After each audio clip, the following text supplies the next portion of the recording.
kembali di channel saya, Timotius 2. Pada kesempatan ini saya akan membahas mengenai aturan penulisan abstrak. Abstrak adalah intisari dari seluruh naskah skripsi atau jurnal ilmiah yang penulisannya diringkas menjadi satu halaman. Jumlah kata dalam abstrak di kisaran kurang dari 250 kata. Abstrak terdiri dari judul penelitian, identitas yang memuat nama perguruan tinggi, email jika ada. Yang selanjutnya paragraf dari isi abstrak, dan yang terakhir adalah kata kunci. Isi dari paragraf dituliskan secara naratif dari kalimat ke kalimat mengenai tujuan penelitian, jenis penelitian, lokasi penelitian, informasi populasi dan sampel, teknik pengumpulan data, teknik pengolahan data atau alat analisis yang digunakan, dan yang terakhir adalah hasil penelitian tanpa menyertakan nilai angka uji statistik. Jadi saudara-saudara, mari kita melihat contoh dari abstrak.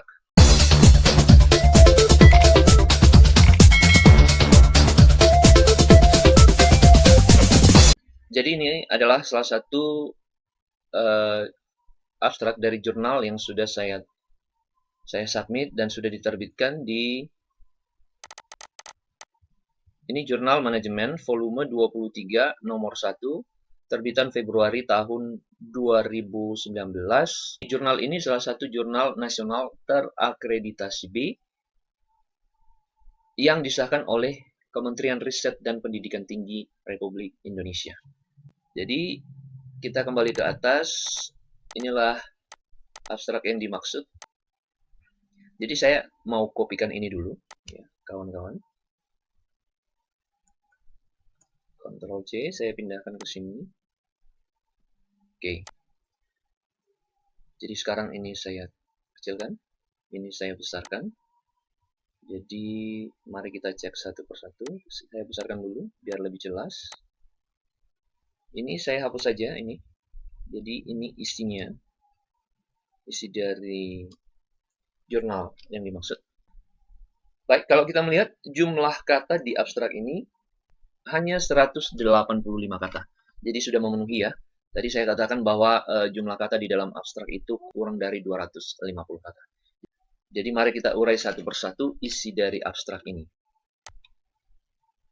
Yang pertama adalah this study aims to seek the influence of independent variables on the dependent variable to an intermediate variable.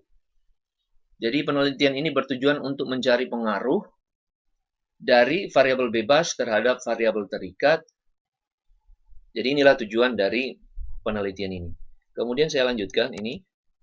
Analyzing data took path analysis using partial least square PLS with single mediator. Data diolah melalui analisis jalur menggunakan partial least square dengan satu variabel mediator. Selanjutnya, processing data using WAR PLS 5.0 software. Jadi pengolahan data nantinya dibantu oleh software menggunakan WAR PLS 5.0 atau seri kelima. Jadi untuk pengolahan data itu bermacam-macam ya. Alat bantunya ada SPSS, ada Stata, ada WAR PLS, ada Smart PLS, dan lain-lain sebagainya. Kemudian ini menjelaskan siapa responden dan berapa jumlah responden. Respondents of the study were employees at the sub-district office Maniamalo Amandraya OO, who were neighbors and were in the South Nias Regency, around 61 people. Jadi responden dalam penelitian ini adalah pegawai-pegawai kantor camat di 3 kecamatan, yaitu Maniamalo, Amandraya, OO, yang kecamatannya saling berdekatan dan berada di dalam wilayah Kabupaten Nias Selatan yang berjumlah 61 orang. Nah, sekarang kita masuk ke hasil. Ini di sini. The result of the study showed that the partners' support has a positive effect on discipline because coworkers are a source of inspiration for employees to learn, imitate their coworker for discipline. Jadi hasil dari penelitian menunjukkan bahwa dukungan dari rekan kerja berpengaruh positif terhadap disiplin karena Rekan kerja menjadi sumber inspirasi bagi para pegawai untuk belajar, meniru rekan kerja mereka untuk berdisiplin. Selanjutnya adalah hasil penelitian yang kedua. The support of coworkers has a positive effect on the job satisfaction because coworkers are able to make employees comfortable at home and love their job. Jadi saya artikan, dukungan dari rekan kerja memiliki pengaruh positif terhadap kepuasan kerja karena rekan-rekan kerja membantu atau membuat para pegawai menjadi nyaman, lebih betah atau kerasan bekerja, dan mencintai pekerjaan mereka. Selanjutnya hasil penelitian yang ketiga. Discipline has a positive effect on job satisfaction because employees effort to become disciplined or supported by their colleagues.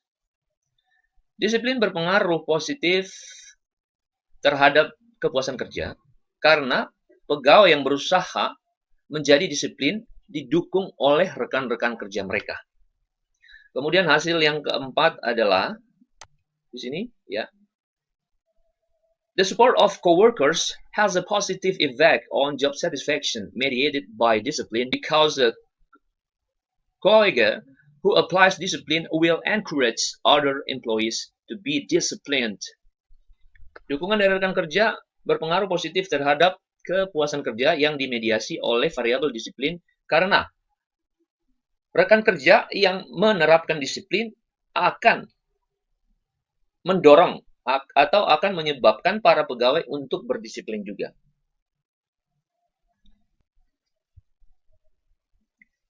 Selanjutnya ini, hence all employees are able to be disciplined. Employees will have job satisfaction. Oleh sebab itu, semua pegawai yang berusaha untuk disiplin, maka pegawai tersebut akan memiliki kepuasan kerja. Jadi barangkali dengan berdisiplin, pegawai bisa memiliki kepuasan kerja. Nah, kata kunci di sini adalah coworker support atau dukungan rekan kerja, discipline atau disiplin, dan job satisfaction atau kepuasan kerja. Jadi demikian saja yang bisa saya sampaikan. Atas perhatian saya ucapkan terima kasih. Salam persahabatan.